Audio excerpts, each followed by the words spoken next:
Bonjour. Bonjour. Alors, pour ce deuxième cours, qu'est-ce qu'on va faire? Donc, le premier cours, qu'est-ce qu'on a parlé?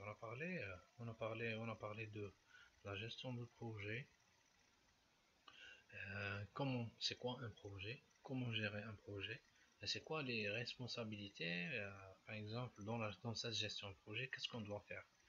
Et on a terminé par la décomposition des projets en 5 ou bien 6 phases. Maintenant, on va parler aux instances. On va parler des instances et acteurs de ce projet, ou bien des projets là. Instance, bon, c'est quoi acteur? C'est quoi acteur? C'est toutes les personnes qui interviennent dans les projets. Les instances, c'est quoi? C'est les comités, ou bien c'est les équipes qui interviennent dans le projet. C'est l'ensemble des emplois. Alors, le comité stratégique. C'est quoi un comité stratégique? Le comité stratégique, c'est un comité qui est en haut de la gestion, bien par exemple, de n'importe quelle gestion de projet. Par exemple, si on a par exemple dans une boîte informatique, par exemple on a 100, pardon, on a 15 employés. Donc qu'est-ce qu'on va faire? On va toujours définir 3 personnes qui sont un comité stratégique. Ça veut dire quoi? Ça veut dire c'est eux qui parlent avec les clients et c'est eux qui décident est-ce qu'on va faire ce projet, est-ce qu'on va pas faire ce projet-là. Donc c'est un comité qui est en haut de l'architecture ou bien de la hiérarchie dans notre boîte informatique ou bien de notre société, toujours qui décide de faire ou bien de ne pas faire le projet.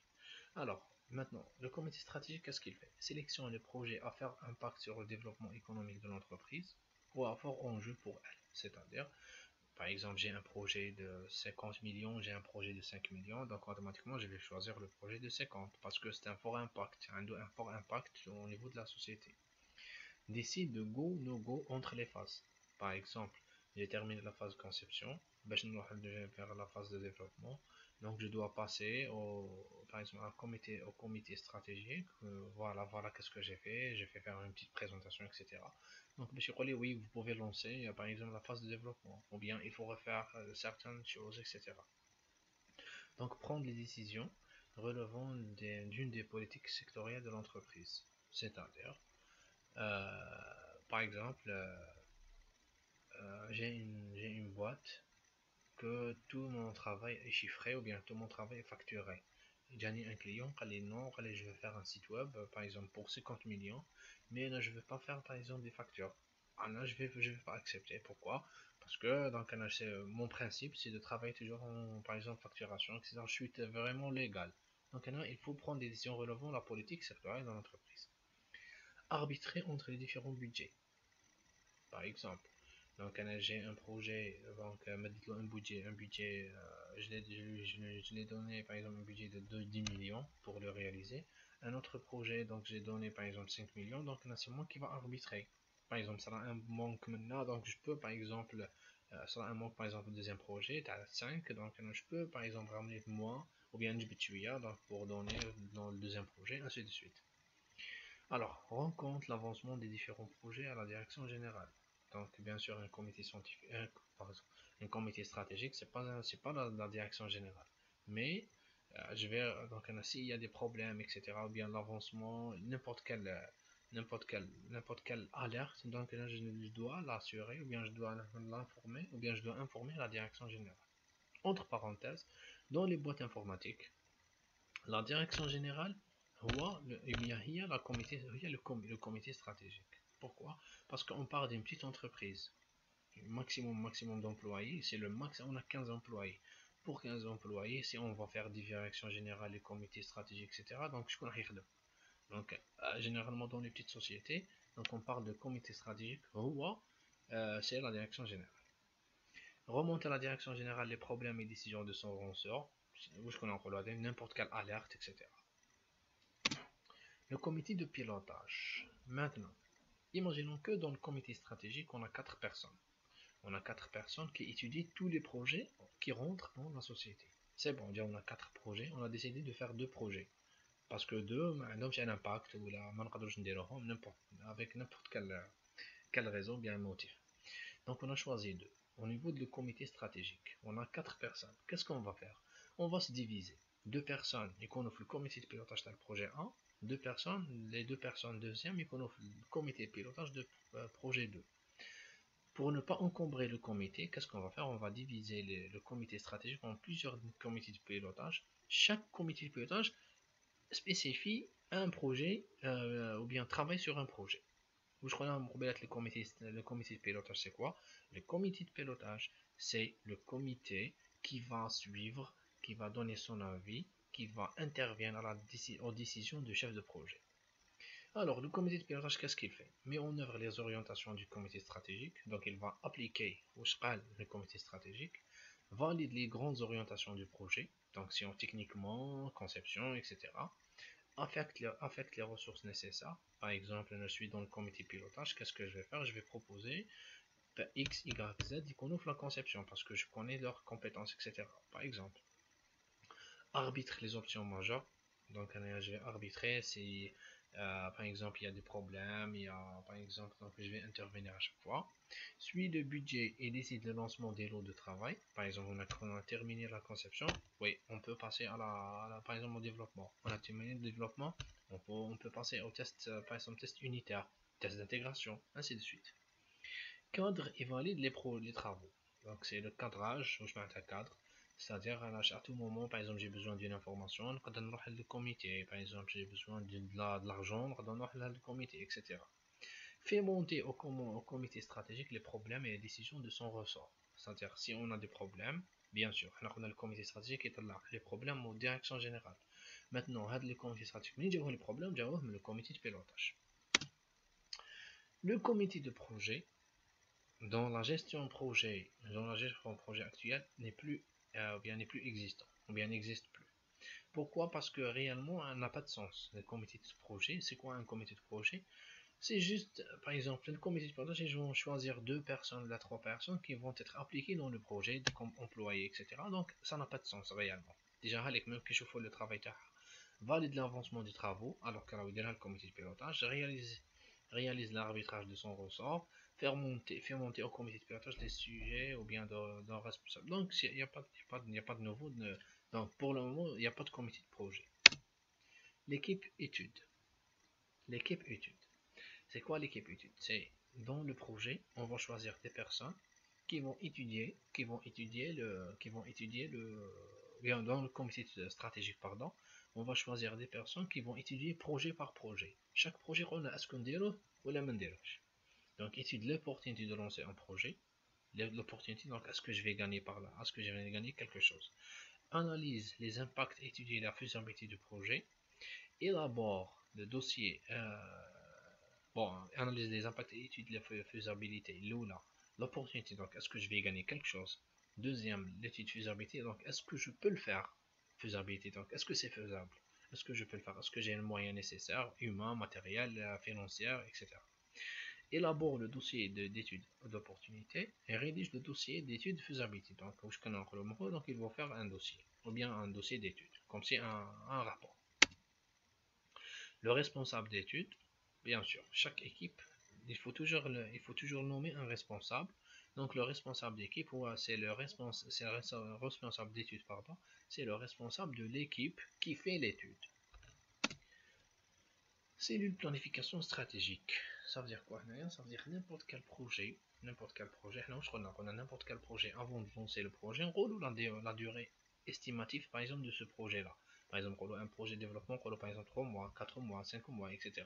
Comment on a fait ça? Parce qu'on a planifié dans le temps à peu près la durée globale de notre projet.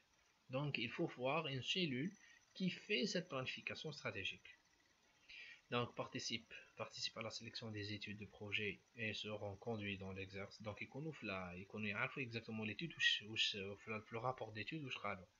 Suit chaque projet sur les aspects ressources critiques, consommation budgétaire et planning. Donc, c'est lui qui va par exemple suivre par exemple le projet. Par exemple, le projet 1 dans la durée par exemple 15 jours, normalement par exemple on consomme par exemple 10 millions, on consomme 12 millions, donc il y a un problème quelque part. Donc il faut rectifier le problème dans la deuxième semaine, ou bien dans la durée, ou bien la tâche qui suit, ainsi de suite. consolide l'ensemble des études de projet pour mettre en évidence les conflits de ressources critiques, les références, etc. Donc, au niveau de la planification stratégique, c'est la cellule, c'est quoi les tâches qui sont critiques, les tâches les plus importantes dans le projet. Donc, c'est eux qui vont définir les tâches. Pourquoi définir les tâches? Parce que par la suite, je vais donner les meilleurs employés, les meilleurs moyens pour ces tâches-là, parce qu'elles sont critiques. Alors, le sponsor. Le sponsor, c'est quoi? Le sponsor est le client ou le représentant du client, et c'est lui qui détient le budget de projet. Donc, il faut faire la différence entre deux choses. عندنا le sponsor ou عندنا le client. Si le client donne de l'argent, c'est un sponsor. Bon, si on veut dire un client est égal sponsor plus la personne qui va recevoir le projet. On va voir. Bon, après on le deuxième. Sponsor, c'est quoi? C'est la personne qui va me donner de l'argent, Donc c'est le responsable des moyens mis à disposition des projets. C'est lui qui va donner l'argent. Le sponsor, c'est lui qui va donner l'argent, par exemple, c'est lui qui va donner l'argent pour réaliser le projet. Voilà. Le maître, pour continuer dans la même démarche. Maintenant, le maître d'ouvrage. C'est quoi le maître d'ouvrage? Le maître d'ouvrage, c'est la personne qui va utiliser le projet. C'est-à-dire, par exemple, la wilaya de Boumerdas, par exemple, veut réaliser, par exemple, un primaire. Voilà, ou un CM, ou l'essentiel, un CM. Donc, qu'est-ce qu'on va faire? C'est quoi le sponsor? Le sponsor, c'est la wilaya de Boumerdas, parce que c'est elle qui va donner le budget. Maintenant, le maître d'ouvrage. C'est le maître d'ouvrage? C'est lui qui va utiliser le projet. Ce qu'on voit, c'est la direction d'éducation. Maintenant, donc le sponsor Haja, ou le maître d'ouvrage Haja. Donc le sponsor, c'est lui qui va donner de l'argent, mais voilà. Et le maître d'ouvrage, c'est lui qui va utiliser le produit final. Mais imaginons que la direction d'éducation, donc c'est elle qui a par exemple donné le budget, et à la fin c'est elle qui a utilisé par exemple avec le CM. Maintenant on parle de client. C'est-à-dire, un client est égal sponsor plus maître d'ouvrage. Ils me connaissent les mêmes personnes. Le sponsor ou le maître d'ouvrage pour nommer un client. Mais si un client, ou bien si le sponsor, haja, maître d'ouvrage, haja, donc on ne parle plus de client. Donc il faut faire la différence. Alors, sponsor, c'est pas. Donc on parle de chef de projet. Le chef de projet, c'est quoi? C'est le véritable chef d'orchestre. Comme c'est un chef d'orchestre, c'est le chef de projet a un quintuple, 5 rôles, quintuple rôle. Organisationnel, opérationnel, relationnel, pilote et rapporteur. Organisationnel, c'est lui qui va assurer l'organisation des équipes, les employés, etc. Opérationnel, parce qu'il travaille aussi dans le projet. Pour un externe employé. Relationnel, il gère le relationnel entre les employés. Ce sera un conflit, sera par exemple un conflit entre les employés, sera par exemple un employé met avec un autre, sera essentiel ça des problèmes, donc c'est côté relationnel. Pilote, qu'est-ce qu'il va faire? Pourquoi pilote? Parce que Watanik a un rôle de pilotage, donc il va suivre le projet terre.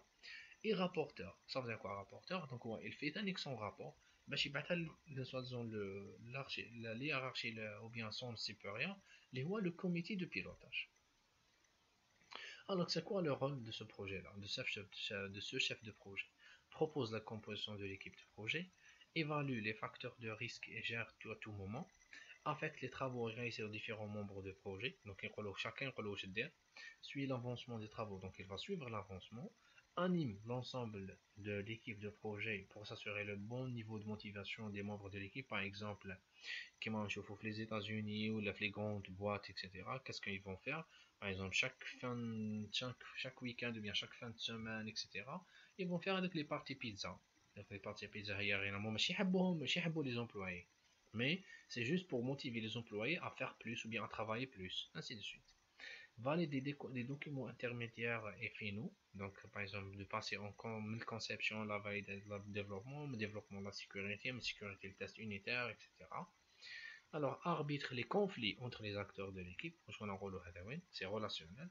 Suit le budget et les délais. Donc, on voit toujours, il travaille, toujours. Et donc, à chaque jour, il fait la mise à jour. On consomme de budget plus, on a des retards, etc. Rend compte l'avancement du projet au comité de pilotage. Les comités, les fois, par exemple, le rapport. La secrétariat de projet. Où je la secrétariat de projet. Le chef de projet, le chef de projet, c'est le premier responsable du projet. Une secrétaire, ou bien le service secrétariat. Collecte et met à jour le tableau de bord. Donc, ce qu'on a fait avant, on a parlé de suivi de budget et de délai. Donc, ماشي هو اللي يحبط chaque jour يحبط le niveau تاع les employés ويبدا يحوس عليهم بالواحد. Non. Qu'est-ce qu'il va faire? Donc, le secrétariat qui va assurer la tâche. تحبط au niveau du bureau, tu ouvres l'avancement, etc. Suis les temps passés par les équipes. كيف هي اللي تشوف الوقت, etc. Suis le budget ou bien le planning de projet. Suis le budget. C'est-à-dire, هي اللي تخدم بالإكسل وتحسب, etc. Donc, au niveau de chef de projet, qu'est-ce qu'il va faire? Il va voir les tableaux de bord et il va prendre des décisions. Mais réellement, le calcul, etc., c'est le secrétariat qui va le faire. Assure les réunions, le comité, séminaire, planification, etc. Donc, il y a les tailles, par exemple, par téléphone, tu as réservé les salles de réunion, chercher les billets d'avion, par exemple, tu as les dates, etc., etc. Donc, il y a qu'elle va faire le logistique. On a le maître d'ouvrage.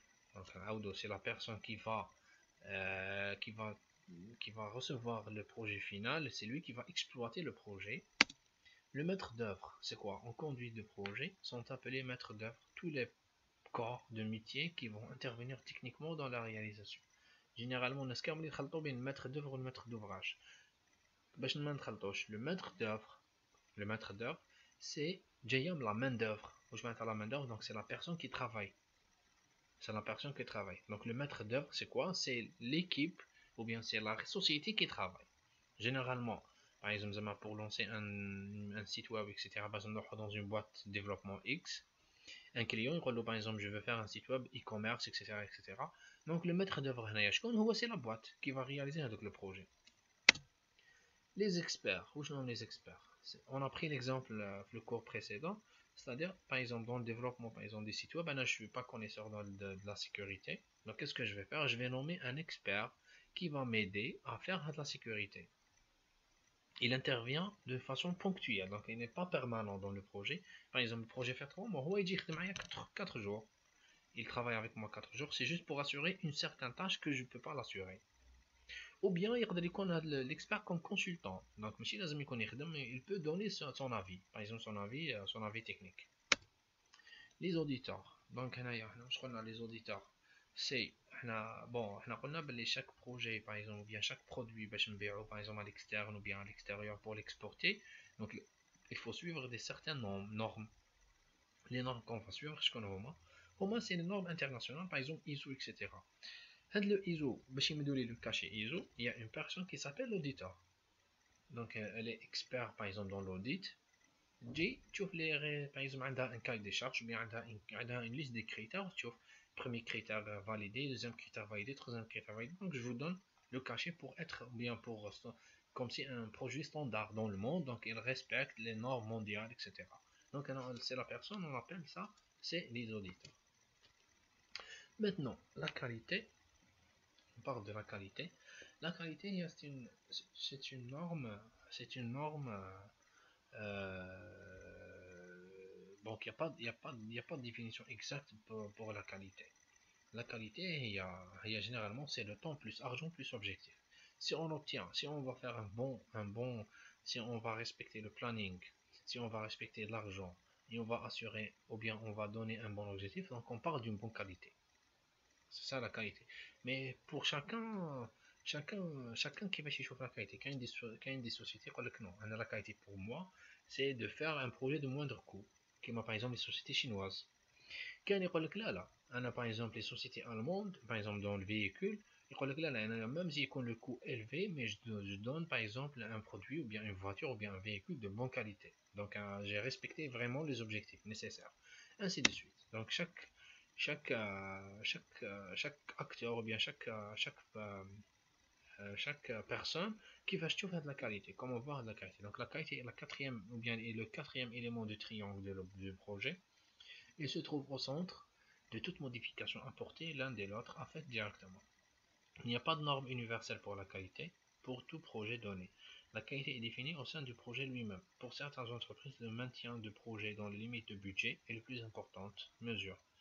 D'autres, il s'agira de respect de la date de mise à jour, ou bien de mise sur marché, ainsi de suite. Maintenant, la phase étude.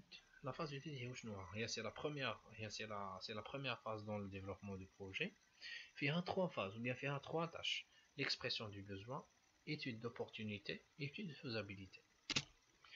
Expression de besoin. Cette étape consiste à traduire et formaliser l'idée de départ. Donc, on a par exemple un responsable, par exemple, un responsable, ou bien un client. Par exemple, pour réaliser par exemple un site web, il n'est pas forcément de connaître les étapes, ou bien il n'est pas informaticien de, par exemple, de formation. Donc, un informaticien.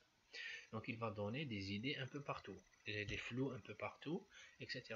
Donc, c'est à moi, comme développeur, ou bien comme concepteur, ou bien comme informaticien, d'organiser ces idées-là, donc ou bien ces besoins, donc je vais les exprimer en cahier des charges ou bien un plan de travail. C'est ça, la première phase. C'est que d'une façon, le client il met par exemple des idées un peu partout, des idées par exemple anarchiques, des idées un peu partout. Donc c'est mon rôle, c'est quoi? C'est lui donner des informations, ou bien c'est lui donner ou bien d'organiser les données, par exemple dans un plan de travail. C'est la première et la plus importante phase dans la phase étude. La phase d'opportunité, ça veut dire quoi? Démontrer, bien cette étape consiste à démontrer l'intérêt du projet en termes de rentabilité économique pour l'entreprise. C'est-à-dire, on a par exemple gagné un projet, allez, ouais, c'est vrai, c'est un bon projet, par exemple avec un ministère, par exemple avec un ministère, par exemple de l'économie ou là, un ministère du commerce, etc. Mais où je allé avec 5 millions. 5 millions, il n'est pas rentable. Malgré c'est un bon projet, mais il n'est pas rentable. Donc, donc il faut étudier l'opportunité de ce projet-là. Donc, pour étudier l'opportunité, donc on doit répondre à ces questions. Le projet est-il stratégique pour l'entreprise? Quels font le marché et la concurrence? Ou bien que font le marché et la concurrence? Donc, est-ce qu'il y a des concurrents? Par exemple, je veux faire par exemple un site de e-commerce. La première pensée est-ce qu'il y a ces Watknis? Donc, c'est un site concurrent. Quelles sont les différentes contraintes de l'entreprise? Donc, est-ce que j'ai le fonds nécessaire, etc. Quel gain on attend par la suite? Donc, est-ce que je vais gagner un gain, par exemple, financier, ou bien est-ce que je vais gagner, par exemple, une publicité, ou bien un service client, ou bien je ne vais pas gagner, par exemple, une aide sociale, etc. Donc, ça dépend. Pour quel coût? Donc, l'argent, c'est combien? Pour quel retour sur investissement? Imagine, par exemple, le projet, par exemple, j'ai un projet, un client. Par exemple, je veux lancer par exemple une application Android, etc., etc., avec, par exemple, avec un budget limité, il y a 10 millions de centimes. Qui accepte le coût de développement تاعي لقيته c'est 9 millions 500. Donc, je sais pas, on a 3 mois ou là, c'est juste pour récupérer 5000 dinars. Donc, le retour d'investissement, c'est pas vraiment intéressant, donc je vais pas le faire. Alors, quels sont les risques à faire le projet ou ne pas faire? Par exemple, j'ai un client, je veux pas qu'il m'a donné un problème. Par exemple, je veux pas facturer le projet TI. Je veux pas le facturer. Donc, même manière de monteur, on dit non, je peux pas le faire. L'étude faisabilité. L'étude faisabilité, c'est répondre à une autre question. C'est quoi? Est-ce que je peux faire ce projet-là? Est-ce que je peux faire ce projet-là? Donc, l'étude faisabilité d'un projet, c'est s'apprécier sous plusieurs angles techniques. Quelles sont les solutions techniques possibles? Par exemple, on a déjà parlé avec par exemple Android, alors que j'ai jamais par exemple travaillé sur Android, donc je ne peux pas le faire. Organisationnel. Par exemple, j'ai un projet vraiment intéressant avec un ministère, par exemple sur un projet par exemple 200 millions, etc. Mais vraiment, ça nécessite du personnel. Ça nécessite vraiment du personnel. Donc, j'ai 3 employés, donc c'est impossible de le réaliser, par exemple. C'est impossible de le réaliser, donc je ne peux pas le faire. Temporel. Un bon projet avec un bon budget, mais par exemple, il faut le réaliser en une semaine. Une semaine, c'est quasiment impossible. Donc, je ne vais pas le faire. Système d'information et processus. Donc, est-ce que j'ai le système d'information ou bien j'ai un système d'information actuel dans l'entreprise qui peut gérer par exemple, ce type de projet. Par exemple, j'ai une méthode de travail avec la cycle de vie ou bien le cycle en cascade qui m'aide à gérer logiciel. Mais à un moment donné, j'ai un client qui dit non, je vais travailler avec la méthode Scrum de méthode agile. Donc, je me bloque. Parce que je me bloque. À la fin, je vais faire un rapport, l'étude faisabilité. Donc, l'étude faisabilité permet à ce stade d'identifier, définir les scénarios des solutions envisageables et évaluer pour chaque scénario ses avantages et ses inconvénients. Synthèse des dossiers d'études. À partir du dossier d'études, la direction générale, à travers son organe de décision, le comité stratégique, prendra la décision de lancer ou non le projet. Si oui, pour quelles conditions, ou bien sous quelles conditions. Maintenant, on revient à l'expression de besoin. L'expression de besoin, on a appelé un client qui met des besoins un peu partout, ou bien des informations un peu partout. Donc, c'est à moi d'organiser ces idées-là dans un plan de travail. Jusqu'à maintenant, la meilleure façon d'organiser ces idées-là, c'est utiliser le mind map, ou bien les caractéristiques. Donc, les caractéristiques, c'est quoi? C'est un schéma où on fait par exemple le projet au centre. Après, on nous donne les différentes compositions de notre projet. Par exemple, si on prend par exemple un côté web, c'est-à-dire on nous donne par exemple le côté front-end, back-end, base de données, conception, etc. Donc je vais résumer le tout. Où je can يقول par exemple par exemple des boutons en vert, un logo en bleu. Donc par exemple, je vais organiser les détails dans un schéma. C'est à partir de ce schéma. C'est quoi par exemple l'impact fort de ce schéma-là? C'est à partir de ce schéma-là, n'importe quelle personne dit après, il peut lire le schéma, donc il fait exactement ce que je veux faire, ou bien ce que je veux dire. Voilà, donc c'est par exemple, les logiciels qui font le mind map. Donc, on a FreeMind, XMind. Dans les lois de caractéristiques, donc utiliser le mode graphique, donc c'est-à-dire utiliser les images et les couleurs. Utilisation l'association, donc on va utiliser les flèches et écrivez tous les mots-clés importants. Donc on va pas écrire des textes, mais on va écrire des mots-clés.